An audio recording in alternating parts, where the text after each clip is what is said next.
My wife Lynn and I have been together for 6 years and married for 11 months. Our history has been normal. Never once have I noticed red flags. Lynn is kind, intelligent, thoughtful, and serious. Being childish or trying to scare me is not her. She doesn't even like horror movies. When we started dating, she tried to watch The Shining with me, but she couldn't finish it. She's never liked pranks. 2 months ago, I was making coffee before work. I was running late, and as I hurried down the hall, I saw Lynn peeking at me from around the corner. Only her eyes and a strand of hair were visible. I nearly spilled my coffee. Jeez, Lynn, I said, wiping drops from my pants.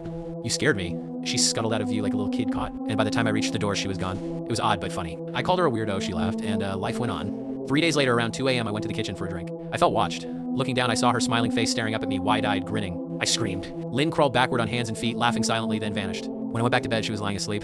I wondered if I'd imagined it. The next morning, I asked lightheartedly, what was that about last night? She pretended not to know. I said, you were peeking at me from the kitchen. She laughed and said, no, you creep me out all the time, so we're even. So I tried to shrug it off, but over the next days I noticed her peeking more behind the couch, curtains, even inside her grandmother's old trunk at the foot of the bed. Her grinning face poking out of the trunk made me feel uneasy. I didn't understand why, but it seemed to make her happy. 2 weeks passed without incidents. I thought she was done. Then, joking one night, I mentioned her spy game. She smiled. Maybe I've just gotten better at it. I couldn't tell she was joking.